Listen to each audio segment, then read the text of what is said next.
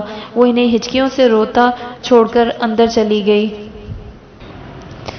امی جان، پیاری امی جان، دیکھیں یہ آپ کے لیے ہے نا؟ اچھا۔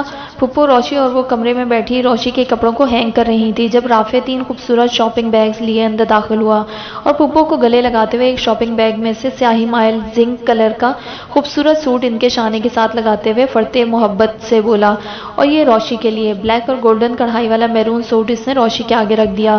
مگر یہ کس لیے بیٹا؟ ابھی تو سعدیہ بیگم نے سوٹ اپنے ہاتھ میں لیے۔ امی مجھے آج پہلی سیلری ملی ہے اور مجھ سے رہا نہ جا سکا کہ میں خالی ہاتھ گھر جاؤں۔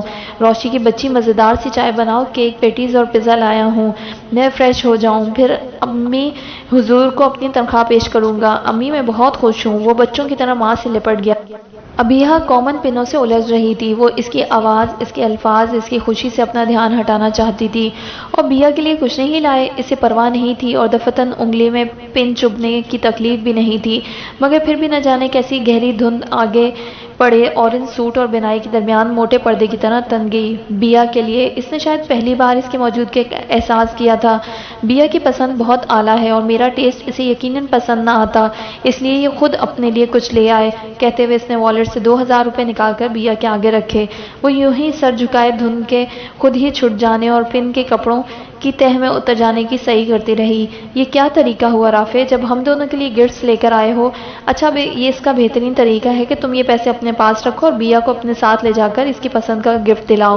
پھوپھو اس کے جھکے ہوئے سر کو دیکھ کر رافع سے حکمیہ انداز میں بولی، اور بیا کو زبردست سا ڈنر بھی کرائیں گے آپ، وہ بھی آج ہی۔ روشی بھی چہکتے ہوئے بولی، اوکے، مجھے کوئی اعتراض نہیں اگر۔ وہ ابیا کی طرف دیکھتے ہوئے بولا۔ ابیا نے کچھ سوچا اور اٹھ کھڑی ہوئی۔ روشی تم بیا کے کپڑے پریس کرو، یہ نہا کر آتی ہے۔ پھوپھو اس کے ساتھ ہی اٹھی اور اس کا ہاتھ پکڑ کر باہر نکلی۔ بیا تمہیں میری قسم بیٹا، اگر تم مجھ سے ذرا سا بھی عارفہ بھابھی کی جگہ سمجھو تو میرا کہنا ٹھکرانا، ایک ماں کی التجا ہے۔ وہ اس کے ہاتھ اسی طرح تھامے اپنے کمرے میں لے آئی تھی۔ پھوپھو پلیز آپ مجھے مجبور نہ کریں، مجھے کہیں نہیں جانا اور مجھے کوئی گفٹ بھی نہیں چاہیے، پلیز۔ وہ ان کے ہاتھ جھٹکنا چاہتی تھی کہ اس کی نظریں ان کے چہرے پر رک گئیں۔ وہ رو رہی تھیں۔ بیا کاش میں اپنا دل تمہیں کھول کر دکھا سکتی، تم مجھے اپنی اولاد سے بڑھ کر پیاری ہو، بھائیوں کی محبت سے کیا محروم ہوئی۔ میرا دل ان کی چاہت میں جیسے پاگل سا ہو گیا۔ میرا دل چاہتا ہے کہ ان کے گھر کی چوکھٹ کے پتھر کو بھی اتنا چوموں، اتنا پیار کروں کہ کسی ایک کے دل کو میری سچی محبت کا یقین آ جائے، اور تم تو وہ پتھر نہیں، میرے ماں جائے کا جگر گوشہ ہو۔ تمہاری محبت میں اپنی جان بھی لوٹا دوں تو بھی یہی سمجھوں گی کہ میری طرف سے کچھ کمی رہ گئی۔ اور بیا، وہ آنکھیں صاف کرتے ہوئے رکی، میں تمہاری ماں نہیں، مگر یقین کرو تمہاری ماں کی طرح تمہارے دل کے ہر دکھ سے باخبر ہوں، مگر بے بس ہوں۔ ہر انسان کے دل کے کچھ ایسے معاملے ہوتے ہیں جن کو وہ خود سلجھا سکتا ہے، دوسرے مداخلت کریں تو معاملہ سلجھنے کے بجائے الجھنے لگتا ہے۔ میرے بس میں صرف تمہاری مقدور بھر رہنمائی کرنا اور تمہارے دکھوں کو کم کرنا، یا ان کی باتوں نے ایک بار پھر اس کے دل کے تار ہلا دیے تھے۔ آنکھیں برسنے کو بیتاب تھیں۔ پھوپھو میں نہانے جا رہی ہوں، آپ پریشان نہ ہوں۔ وہ ان کی بات کاٹتے ہوئے ہاتھ چھوڑ کر کمرے میں چلی آئی۔ اور مجھے یہ بھی معلوم ہے کہ مجھے اپنے معاملات کو خود ہی سلجھانا ہے۔ میری تقدیر کا ریشم دوسروں کی مسلط کردہ فیصلوں نے الجھایا ہے، مگر اب میں کسی اور کو اپنی زندگی سے کھیلنے یا کوئی فیصلہ کرنے کی اجازت نہیں دوں گی۔ اور آپ کیسے کہہ سکتی ہیں کہ ممی میرے دل کے ہر دکھ سے آگاہ ہیں، جب اتنے عرصے میں انہوں نے میری خبر نہ لی۔ میں اپنی پچھلی زندگی کو بھول جانا چاہتی ہوں۔ وہ باتھ روم کے بند دروازے سے ٹیک لگائے دل کا غبار آنکھوں کے رستے نکالتی رہی۔ سیاہ مکیش کے کام والے ریشمی سوٹ میں تیار ہو کر جب وہ باہر نکلی تو پھپھو اور روشی نے دروازے پر اسے یوں رخصت کیا جیسے وہ دوسرے دن کی دلہن ہو اور پہلی بار میکے جاری ہو۔ رافع شاید کسی کی گاڑی مستعار لایا تھا۔ کدھر چلیں؟ گاڑی بیک کرتے ہوئے گلی سے نکال کر اس نے یوں پوچھا جیسے وہ دونوں اکثر ہی شام کو تیار ہو کر آؤٹنگ کے لیے نکلتے ہیں۔ وہ اس کا سوال سنا انسنا کر باہر دیکھنے لگی۔ رافع نے موڑ کاٹنے سے پہلے ایک بھرپور نگاہ اس کے قاتل سراپے اور بلیک کلر میں 14ویں کے چاند کی طرح چمکتے اس کے خفا چہرے کو دیکھا۔ بیا ایک بات پوچھوں؟ وہ اب بہت ریلیکس انداز میں ڈرائیونگ کر رہا تھا۔ اس نے پھر کوئی جواب نہیں دیا۔ میرے خیال میں تم پہلے تو اتنی حسین نہیں تھی یا تمہارے اس قاتل حسن کو یہ جاذبیت اس سوگواری نے بخشی ہے جو 24 گھنٹے تمہارے چہرے پر شام غریباں کی طرح براجمان رہتی ہے۔ وہ کہتے کہتے لب دبا کر مسکراتے ہوئے سامنے دیکھنے لگا۔ اسے پتا تھا اب وہ اسے کھا جانے والی نظروں سے گھور رہی ہوگی۔ ویسے تم اس ایور گرین سیڈنس کی کوئی ایک بہت موٹی وجہ بتا سکتی ہو؟ I love to hear۔ پتہ نہیں کیوں اس کا جی اسے بہت ستانے کو چاہ رہا تھا۔ میں چلتی گاڑی سے دروازہ کھول کر باہر کود سکتی ہوں۔ اس کا صبر کا پیمانہ بالآخر چھلک ہی گیا۔ نانا پلیز تم یہ کارنامہ انجام نہ دو۔ میں تمہاری بہادری کو سلام کرنے کو تیار ہوں، بلکہ عزم و ہمت کو، جو محنت صبح سے رات تک اتنا کٹھور خوفناک چہرہ بنانے۔ سوری، اب کچھ نہیں کہوں گا، آئی پرومس۔ اس نے دروازے کے لاک کو چیک ہی کیا تھا کہ رافع نے فوراً معذرت کے لیے دونوں ہاتھ جوڑ دیے۔ گاڑی ایک لمحے کو ڈگمگائی۔ دوسرے پہلے اس نے اسٹیئرنگ وہیل پر اپنی گرفت جمائی تو ابیا نے لاک سے ہاتھ ہٹا لیا۔ کچھ دیر تک خاموشی رہی۔ تم نے بتایا نہیں کہاں جاؤ گی؟ میرا مطلب ہے گفٹ خریدنے کے لیے۔ وہ سنجیدگی سے پوچھ رہا تھا۔ کہیں بھی نہیں، وہ غرا کر بولی تھی۔ کہیں بھی نہیں؟ اس نے سر ہلایا۔ یہ کوئی نیا شاپنگ آرکیڈ ہے؟ وہ معصومیت سے بولا تو ابیا نے ایک پھنکارتی نگاہ اس پر ڈال کر منہ پھیر لیا۔ وہ اسے فورٹریس لے آیا تھا۔ آدھا گھنٹے تک ایک بوتیک سے دوسری کے گلاس ڈور دھکیلنے کے سوا انہوں نے کچھ نہیں کیا۔ وہ جس خوبصورت جولری کاسمیٹک سینڈل پر ہاتھ رکھتا وہ نفی میں سر ہلا کر آگے بڑھ جاتی۔ تو تمہیں کچھ نہیں خریدنا؟ وہ تھک کر اس سے بولا تو اس نے نفی میں سر ہلا دیا۔ چلو پھر کھانا کھاتے ہیں۔ اس بیکار کی بھاگ دوڑ سے میرے تو پیٹ میں 2020 کا میچ شروع ہو چکا ہے۔ وہ اسے چائنیز ریسٹورنٹ میں لے آیا۔ کتنے عرصے بعد وہ ایسے ماحول میں آئی تھی۔ خنک خوابناک سا یہ پرسکون ماحول، یہاں دبی دبی باتوں، ہلکے کہکوں، پلیٹوں چمچوں اور کانٹوں کے کھنکنے کی دل فریب آوازیں اور بیک گراؤنڈ میں چلتا خوبصورت سا میوزک۔ بے اختیار اس نے ایک گہرا سانس لیا تھا۔ کارنر کی ایک الگ تھلگ ٹیبل پر اسے بٹھا کر میں ابھی آتا ہوں کہہ کر باہر چلا گیا تھا۔ وہ ادھر ادھر بیٹھے خوش باش بے فکر لوگوں کے چہروں کو دیکھتے ہوئے دل ہی دل میں ان مواقعوں کو یاد کرنے لگی جب جب وہ ادھر آئی تھی۔ اس کی نظریں دھوکہ نہیں کھا رہی تھیں۔ اس کے بالکل قریب سے خوشبوئیں لٹاتا گزرنے والا جوڑا اس کے لیے اجنبی نہیں تھا، کم از کم مرد۔ وہ باقاعدہ سر گھما کر انہیں دیکھنے لگی۔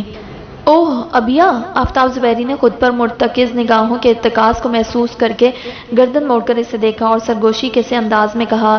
وہ بے ساختہ تھوڑا سا اٹھی تھی۔ آفتاب زبیری نے مسکراتے ہوئے ہاتھ کو الوداعی انداز میں ہوا میں ہلایا تھا۔ وہ اٹھتے اٹھتے دوبارہ بیٹھ گئی۔ آفتاب زبیری نے ساتھ چلتی عورت سے کچھ کہا تھا جو اب بطور خاص گردن گھما کر اس کی طرف دیکھتے ہوئے تمکنت سے چلتی منہ پھیر کر آگے بڑھ گئی تھی۔ اسی لمحے جب وہ دونوں گلاس ڈور دھکیلتے باہر نکلے تھے رافع اندر داخل ہوا تھا۔ اس کا دھیان اندر سے باہر نکلنے والے کی طرف بالکل نہیں تھا۔ اس نے ابیا کے پاس آ کر ہاتھ میں پکڑا شاپنگ بیگ اس کے پاس ٹیبل پر رکھ دیا۔ بھئی یہ تمہارا گفٹ ہے، اب تمہیں پسند آئے یا نہ آئے میں لے آیا ہوں، ورنہ امی اور روشی میری جان کھا لیتی۔ تم نے مینیو کارڈ میں سے کچھ سلیکٹ کیا؟ یار اب اور صبر نہیں کر سکتا۔ وہ اپنی دھن میں بڑی بے تکلفی سے اس سے مخاطب تھا اور وہ بغور اس کی شکل دیکھ رہی تھی۔ یا تو اس نے آفتاب زبیری کو اس خوبصورت خاتون کے ساتھ نکلتے واقعی نہیں دیکھا تھا یا یہ سب دیکھ کر وہ انجان بن رہا تھا اور نہ دیکھنے کا تو سوال ہی پیدا نہیں ہوتا تھا۔ وہ اس کے بالکل قریب سے تو گزرے تھے۔ تم اپنا گفٹ دیکھو گی نہیں؟ آپ نے واقعی نہیں دیکھا؟ وہ اس کی بات سنی انسنی کرتے ہوئے بولی۔ نہیں بھائی میں تو دیکھ کر لایا ہوں، تم بھی دیکھ لو، اس نے کہتے ہوئے دور کھڑے ویٹر کو اشارہ کر کے بلایا اور جلدی جلدی آرڈر لکھوانے لگی۔ تم کچھ اپنی پسند سے لوگی؟ ویٹر جانے لگا جب اس نے شاید یوں ہی پوچھ لیا۔ اس نے نفی میں سر ہلا دیا۔ آپ نے واقعی نہیں دیکھا؟ وہ ٹیبل پر پڑی نمکدانی اور ساسز کی پیالیوں کی جگہ بدلتا رہا۔ یہ عورت کون تھی؟ معلوم نہیں۔ وہ اب ہال میں ادھر ادھر دیکھ رہا تھا۔ معاف کیجیے کیجیے گا، آپ کی والد سے بڑھ کر بہروپیہ میں نے اپنی زندگی میں نہیں دیکھا۔ نہ چاہتے ہوئے بھی اس کا لہجہ زہر آلود سا ہو گیا۔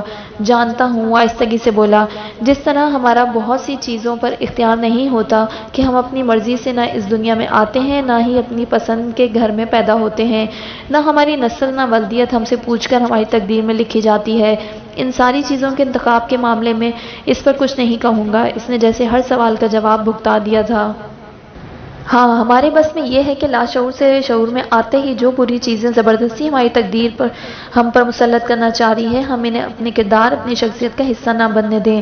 جینیٹکس کی سائنس بہت کچھ کہتی ہے کہ اس طرح انسان اپنے آباء و اجداد کی خوبیاں اور خامیاں اپناتا ہے، مگر فرد واحد کا وجود بھی مسلم ہے۔ وہ کیسے اپنی انفرادیت منوانے کے لیے ساری زندگی جد و جہد کرتا ہے، مگر تم ان باتوں کو نہیں سمجھو گی۔ تمہاری زندگی کی ترجیحات دوسری رہی ہیں، جبکہ میری زندگی کا تو گول ہی یہ ہے کہ میں اس حقیقت کے قلب میں اتر کر اسے جڑ سے اکھاڑ پھینکوں، اپنی شخصیت یا کردار کا حصہ نہ بننے دوں۔ تم اپنا گفٹ دیکھو گی نہیں؟ وہ ویٹر کو کھانا لاتے دیکھ کر موضوع بدلتے ہوئے چپ ہو گیا۔